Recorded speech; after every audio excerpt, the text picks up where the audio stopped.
À la télé, à la radio, dans les magazines, on entend le même message. Il est important de faire de l'exercice physique. Sylvain Moreno est tout à fait d'accord, mais pour Sylvain, il faut faire aussi de l'exercice pour le cerveau. Sylvain est neuroscientifique. Il est chercheur principal au Center for Brain Fitness de Toronto. Et sa recherche porte non seulement sur les personnes âgées, mais aussi sur les enfants. Le cerveau est malléable et selon lui, on peut l'entraîner à être plus performant. Sylvain Moreno s'est intéressé à la neuroscience très jeune. À 16 ans, il a eu un accident de moto. Il s'est retrouvé en fauteuil roulant et avait d'importantes pertes de mémoire. Ça l'a amené à poser des questions sur les façons dont le cerveau peut guérir. Il a étudié principalement en France, mais quand est venu le moment d'établir un laboratoire, il a choisi le Canada. Son champ de spécialisation, comment la musique et le fait d'être bilingue peuvent avoir des impacts positifs sur notre cerveau.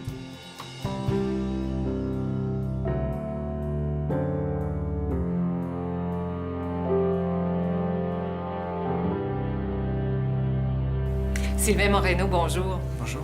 Vous êtes chercheur principal au Center for Brain Fitness. Quand je pense à ça, je pense à un centre de conditionnement pour le cerveau. Est-ce que c'est bien ça?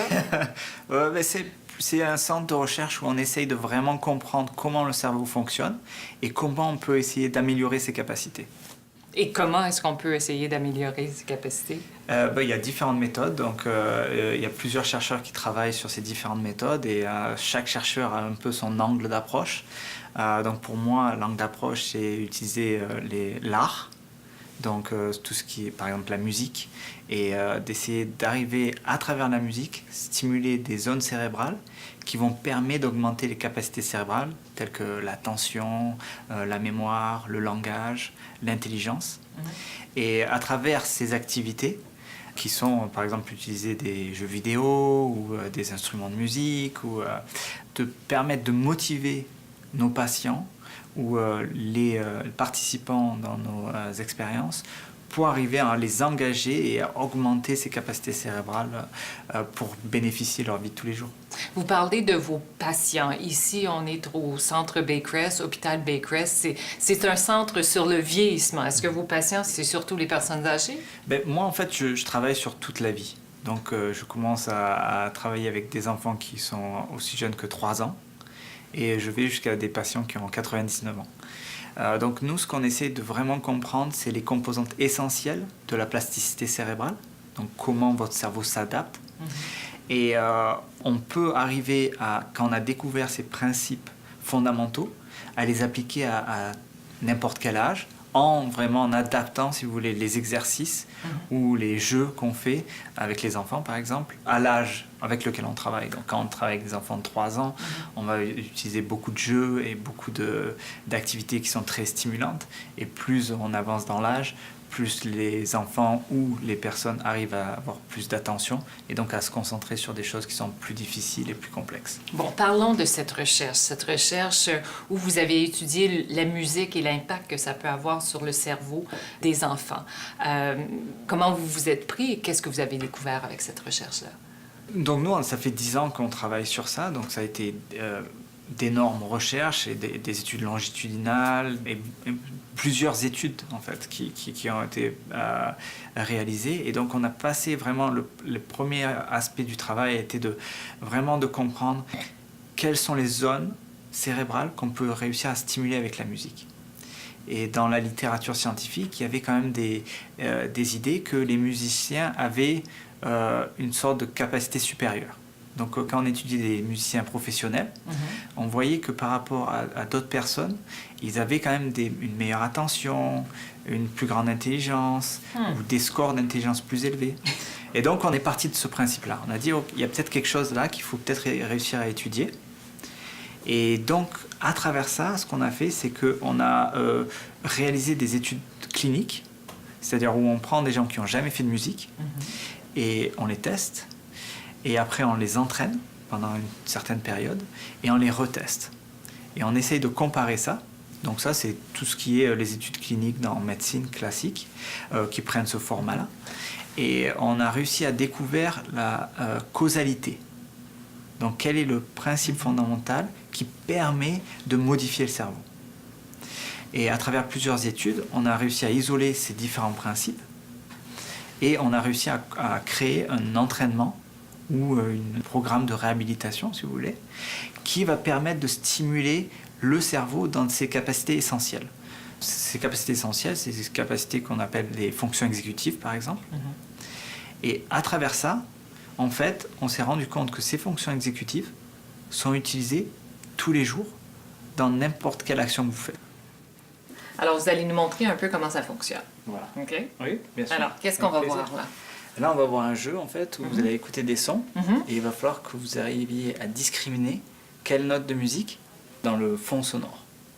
Et donc ça permet à l'enfant de muscler ses capacités d'attention, d'écoute dans la classe.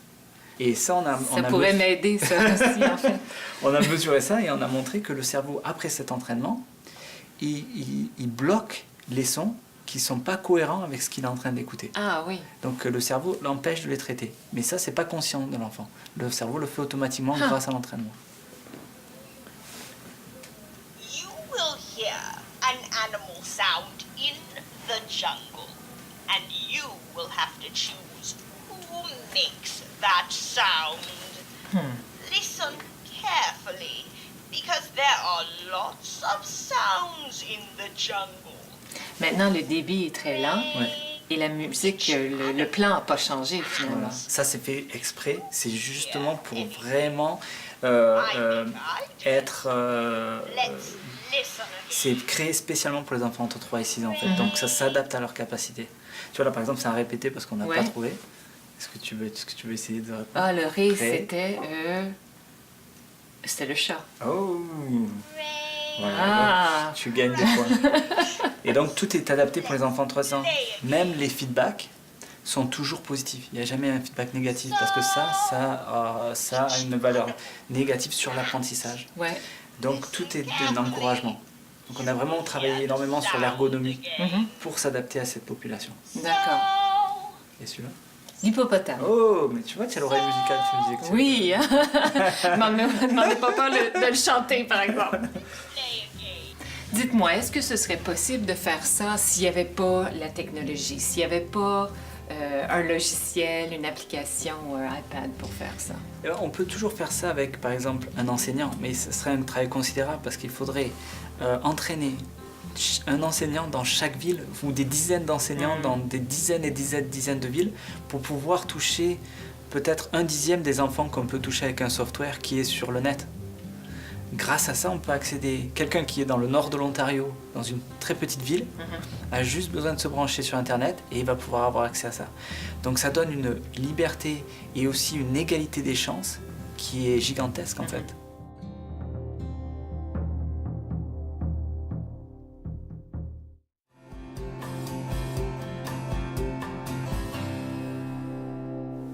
Sylvain Moreno, vous vous intéressez à la neuroscience, parce que c'est ce que vous faites. Vous vous intéressez à ça depuis quand?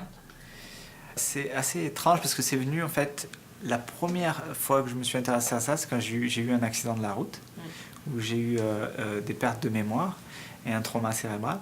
Et donc c'est la première fois où j'ai commencé à vraiment me poser des questions sur le cerveau. Et vous savez, quand vous avez perte de mémoire, un trauma cérébral... Vous étiez quand même assez jeune à ce moment-là. Oui, j'avais 16 ans en fait. Donc c'est très très tôt. Et puis... au lycée, on n'apprend pas ça. Il n'y a pas de cours sur le cerveau. Quoi. On se dit pas qu'on veut faire de la neuroscience. Voilà, pas du tout. Et donc, j'ai commencé à essayer de comprendre ça à travers ma réhabilitation, et puis à essayer de comprendre la mémoire et comment ça pouvait jouer un rôle dans l'apprentissage, par exemple, à l'école, dans mes performances en classe, et des choses comme ça. Et donc, ça a été vraiment la première approche. Et donc, mais ça a été vraiment succinct parce que le seul lien que je pouvais comprendre avec ça, c'était la médecine. Et moi, j'étais pas forcément enclin à prendre une carrière médicale. Ce que moi j'ai fait, c'est que moi, je me rappelle mon premier cours à l'université, ça a été justement sur les neurosciences, et ça a été comme un flash. J'ai fait, c'est ça que je veux faire en fait. J'ai vraiment réalisé ça à partir de la première heure. J'étais passionné, c'était vraiment quelque chose qui me fascinait.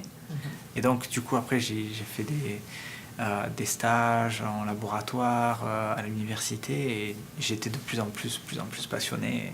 Donc c'est comme ça que c'est venu en fait. Vous avez, bon, parce qu'on a parlé de musique, vous utilisez l'art finalement dans vos recherches. Vous êtes artistique également à la base? En fait, ma famille m'a toujours introduit à l'art. Donc mon père était passionné de photographie et de peinture. Donc je me rappelle qu'on a eu toujours des discussions au repas sur ça, par exemple. Et moi, j'étais toujours passionné de musique et de danse.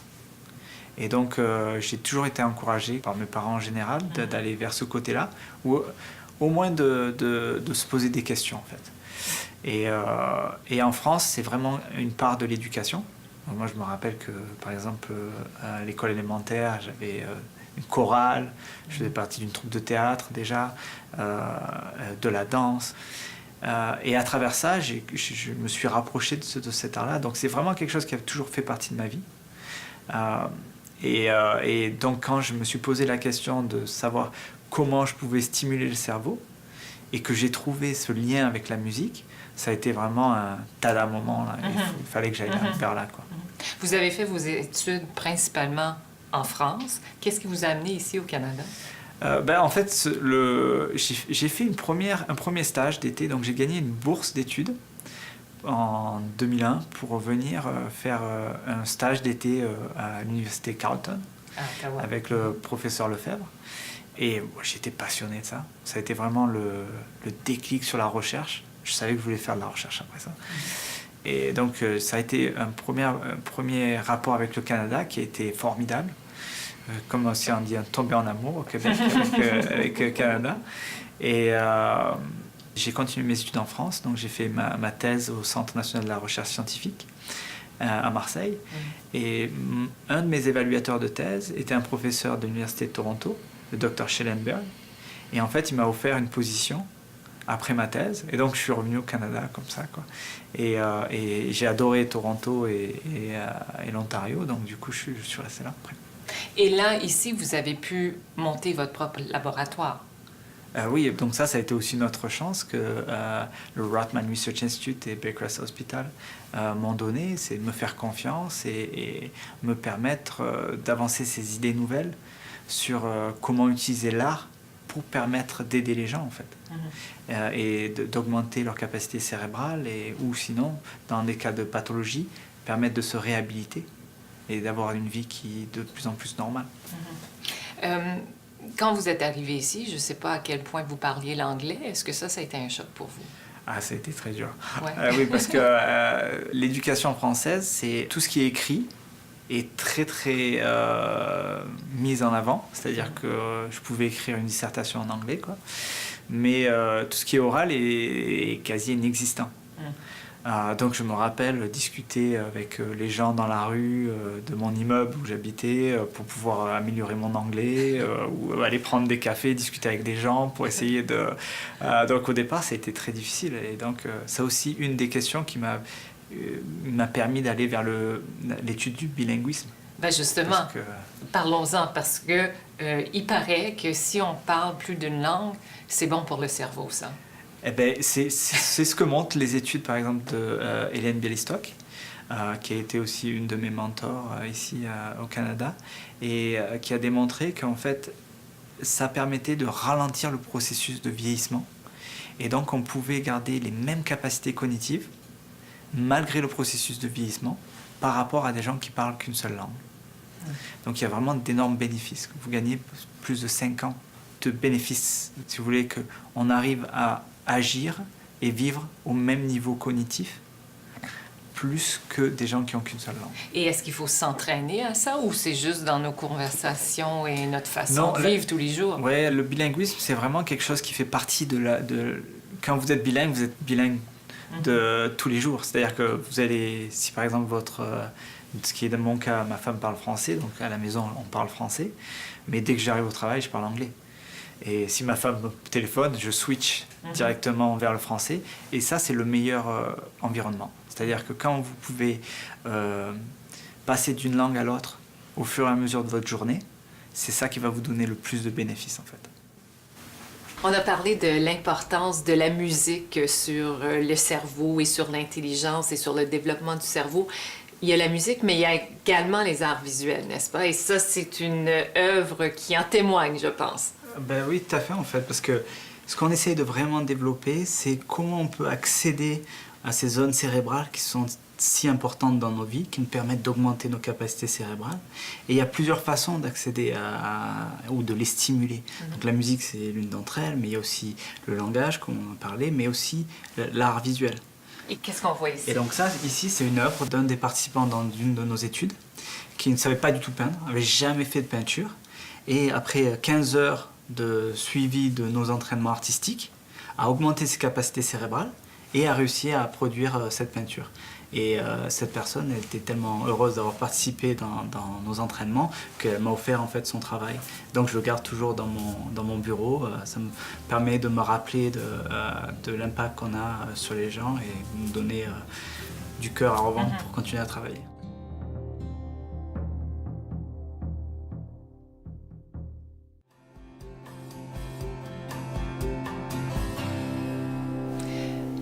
Une des choses intéressantes du Center for Brain Fitness, c'est que c'est un incubateur, dans le sens qu'on prend des recherches et on essaie d'en trouver des débouchés commerciaux. Avec les recherches que vous faites, quels sont les débouchés? Quels sont les produits qui pourraient se retrouver sur le marché en bout de ligne?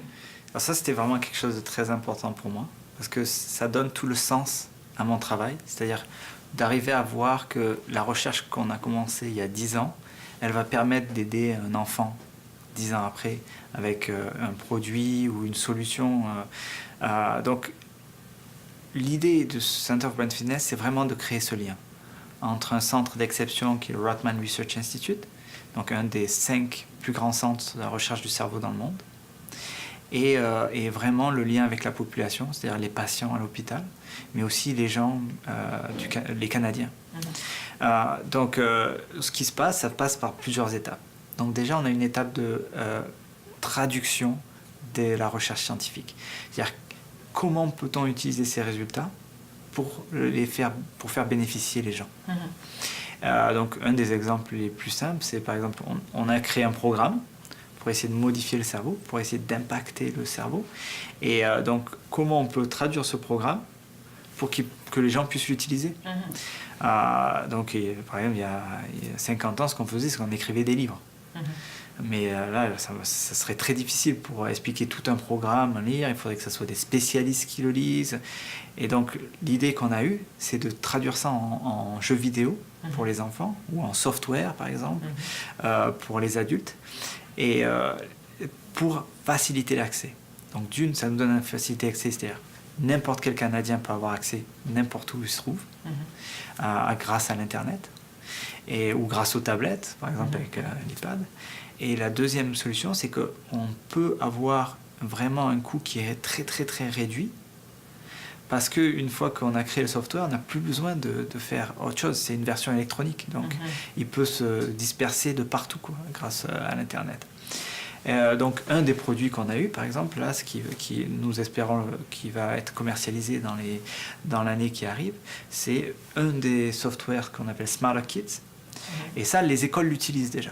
Donc ces softwares-là, ils sont déjà utilisés par les enfants dans les écoles, dans Toronto et dans d'autres pays dans le monde, où les enseignants l'utilisent 3 fois par semaine avec les enfants. Donc par exemple, chez les enfants de 4 ans, c'est des séances qui durent une demi-heure. Et qu'est-ce qu'ils font? Ils chantent? Ben oui, par exemple, voilà. Donc c'est assez codifié, donc on a plusieurs exercices, et c'est un programme qui dure 1 an en fait, donc c'est une année scolaire, 3 fois par semaine et une demi-heure, et par exemple ils font des exercices sur le rythme, ils essayent de produire des rythmes, ils font de la discrimination de son pour entraîner leur attention.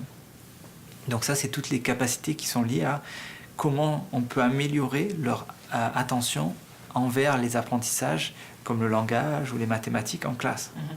Vraiment, le but essentiel, pourquoi j'ai commencé cette recherche, il est assez simple. C'est-à-dire que quand il y a des grosses différences économiques entre les familles, et on se rend compte que quand les enfants rentrent à l'école élémentaire, à cause de ces différences économiques, les enfants des couches sociales moins aisées arrivent avec un retard.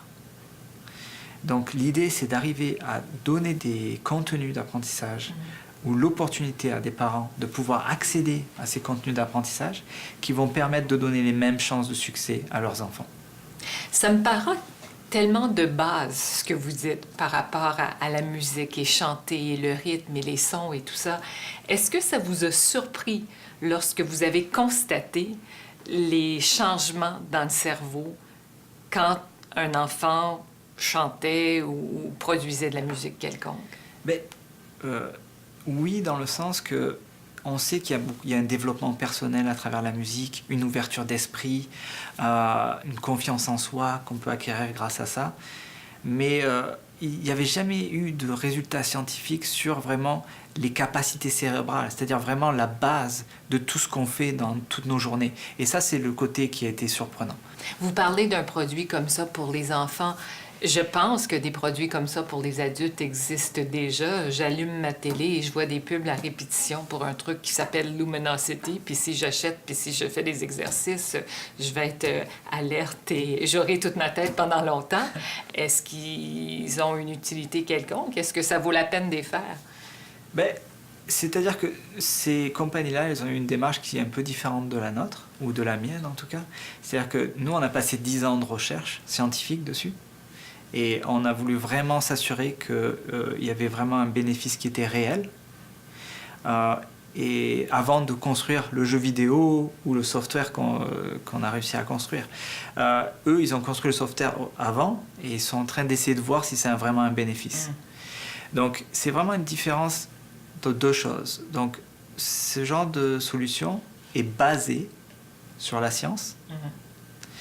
Nos softwares et nos solutions, elles sont issues de la science. C'est-à-dire que nous, on a testé et on a montré qu'il y avait un bénéfice. Donc, c'est vraiment un cheminement et un parcours qui est vraiment totalement différent, dans le sens que nous, on voulait vraiment s'assurer qu'il y ait un bénéfice pour les enfants, par exemple, ou pour les patients.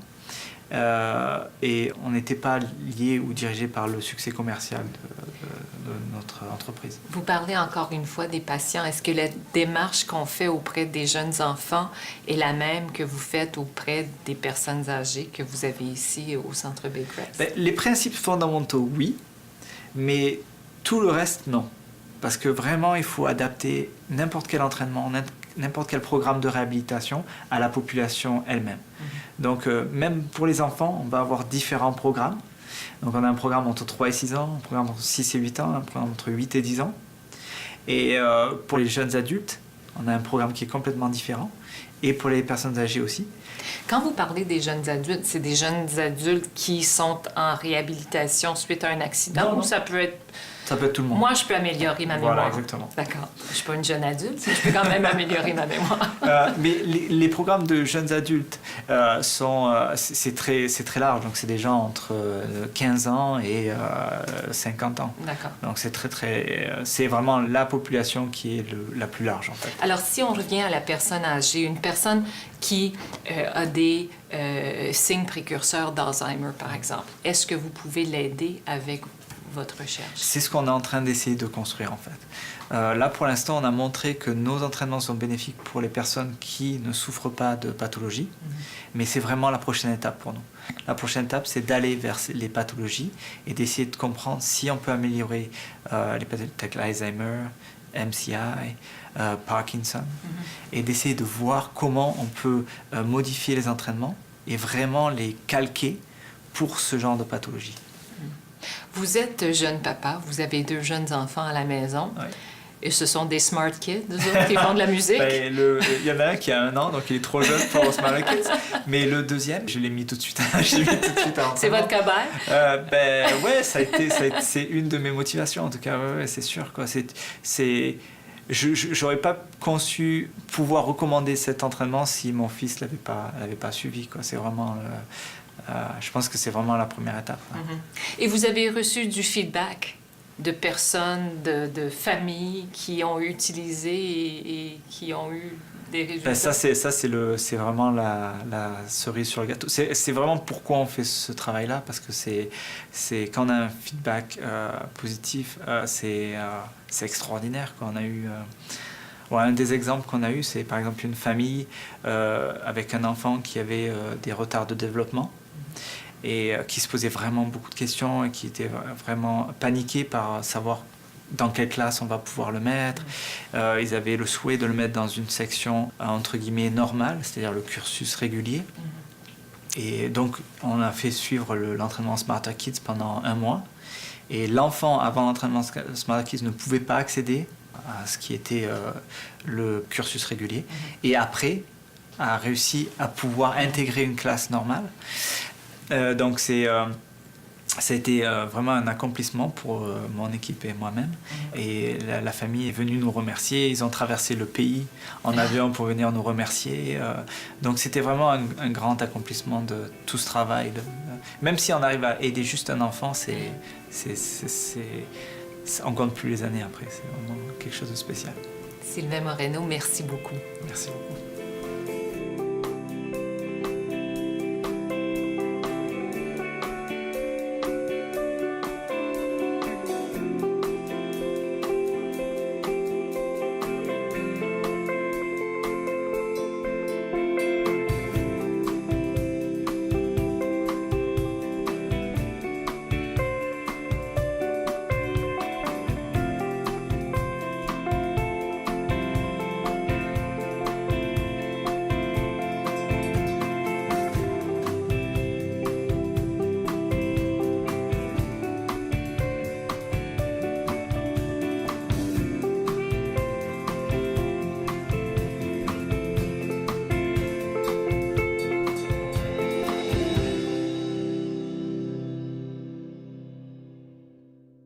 En 99 ans. Donc nous, ce qu'on essaie de vraiment comprendre, c'est les composantes essentielles de la plasticité cérébrale, donc comment votre cerveau s'adapte.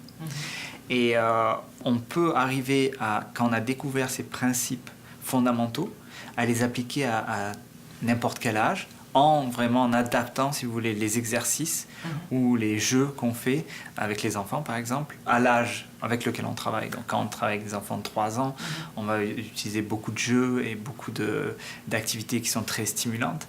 Et plus on avance dans l'âge, plus les enfants ou les personnes arrivent à avoir plus d'attention et donc à se concentrer sur des choses qui sont plus difficiles et plus complexes. Bon, parlons de cette recherche où vous avez étudié la musique et l'impact que ça peut avoir sur le cerveau des enfants. Comment vous vous êtes pris et qu'est-ce que vous avez découvert avec cette recherche-là? Donc nous, ça fait 10 ans qu'on travaille sur ça, donc ça a été... Mais quand est venu le moment d'établir un laboratoire, il a choisi le Canada. Son champ de spécialisation, comment la musique et le fait d'être bilingue peuvent avoir des impacts positifs sur notre cerveau.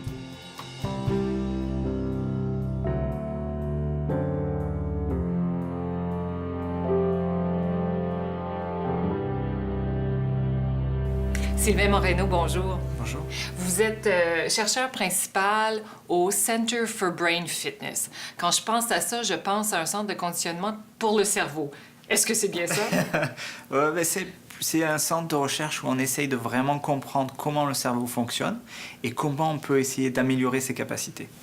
Et comment est-ce qu'on peut essayer d'améliorer ses capacités? Il y a différentes méthodes. Donc, il y a plusieurs chercheurs qui travaillent sur ces différentes méthodes et chaque chercheur a un peu son angle d'approche. Donc, pour moi, l'angle d'approche, c'est d'énormes recherches et des études longitudinales et plusieurs études en fait qui ont été réalisées. Et donc, on a passé vraiment le premier aspect du travail a été de comprendre quelles sont les zones cérébrale qu'on peut réussir à stimuler avec la musique. Et dans la littérature scientifique, il y avait quand même des idées que les musiciens avaient une sorte de capacité supérieure. Donc quand on étudiait des musiciens professionnels, on voyait que par rapport à d'autres personnes, ils avaient quand même une meilleure attention, une plus grande intelligence ou des scores d'intelligence plus élevés. Et donc on est parti de ce principe-là. On a dit, il y a peut-être quelque chose là qu'il faut peut-être réussir à étudier. Et donc, à travers ça, ce qu'on a fait, c'est qu'on a réalisé des études cliniques, c'est-à-dire où on prend des gens qui n'ont jamais fait de musique et on les teste, et après on les entraîne pendant...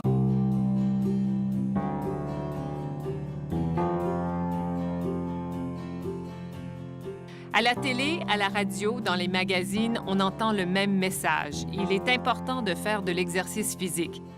Sylvain Moreno est tout à fait d'accord, mais pour Sylvain, il faut faire aussi de l'exercice pour le cerveau. Sylvain est neuroscientifique. Il est chercheur principal au Center for Brain Fitness de Toronto. Et sa recherche porte non seulement sur les personnes âgées, mais aussi sur les enfants. Le cerveau est malléable et selon lui, on peut l'entraîner à être plus performant. Sylvain Moreno s'est intéressé à la neuroscience très jeune. À 16 ans, il a eu un accident de moto. Il s'est retrouvé en fauteuil roulant et avait d'importantes pertes de mémoire. Ça l'a amené à poser des questions sur les façons dont le cerveau peut guérir. Il a étudié principalement en France. Utiliser l'art, donc tout ce qui est par exemple la musique, et d'essayer d'arriver à travers la musique, stimuler des zones cérébrales qui vont permettre d'augmenter les capacités cérébrales telles que l'attention, la mémoire, le langage, l'intelligence. Et à travers ces activités, qui sont par exemple utiliser des jeux vidéo ou des instruments de musique, ou de permettre de motiver nos patients ou les participants dans nos expériences pour arriver à les engager et à augmenter ces capacités cérébrales pour bénéficier de leur vie de tous les jours. Vous parlez de vos patients. Ici, on est au centre Baycrest, hôpital Baycrest. C'est un centre sur le vieillissement. Est-ce que vos patients, c'est surtout les personnes âgées? Ben, moi, en fait, je travaille sur toute la vie. Donc, je commence à travailler avec des enfants qui sont aussi jeunes que 3 ans. Et je vais jusqu'à des patients qui ont